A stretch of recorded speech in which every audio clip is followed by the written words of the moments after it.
Begin, Yana, with you. You do run a growth portfolio, the perfect guest to have as we've been watching these stocks rise in the manner in which they have. The NASDAQ is only 5.5% now from all-time highs. It's up 7% in a month. You own many of these names, Amazon and Alphabet, Facebook, Apple, Netflix, and Microsoft, among many others. Can this continue?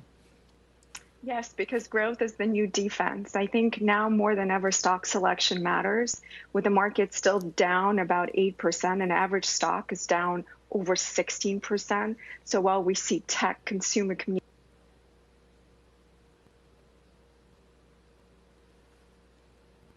I think we lost Yana's audio there. We'll try and get that back in just a moment. So, Josh Brown, we'll get back to Yana when we can fix her audio up. But it really is the same question.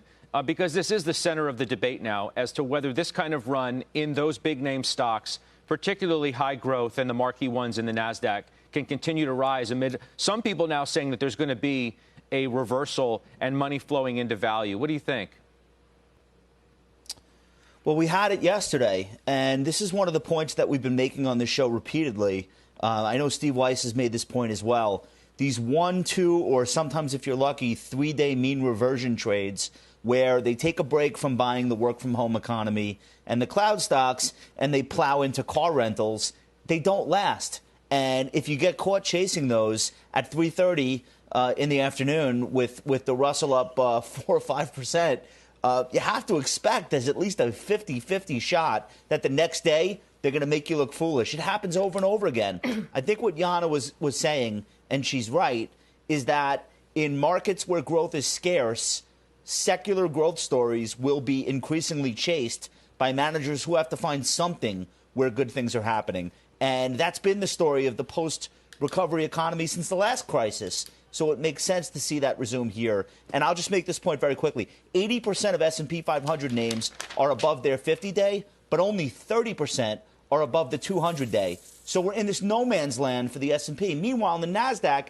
totally different story. 55% of NASDAQ stocks are in an uptrend above a 200-day. So it's more clear-cut, and investors, I think, will continue to fade those mean reversion trades and stick with what's been working longer term. Yana, I believe we have you back. I'll let you continue. And really with the question of whether these stocks are at the point of fully valued, overvalued, or there's still reason to buy them.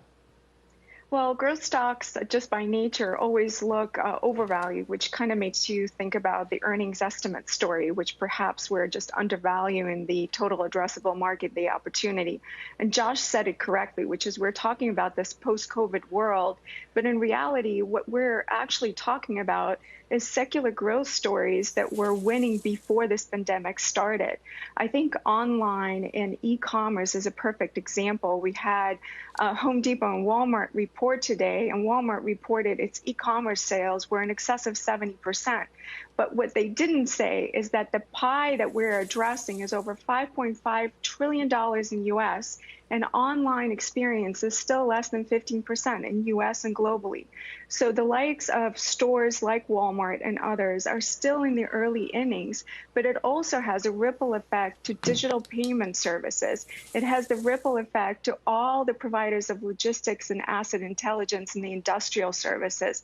So my point is, growth is no longer within tech alone, but the tech enablement that's taken place is really touching most sectors of the economy, like consumer, like industrials and comm services.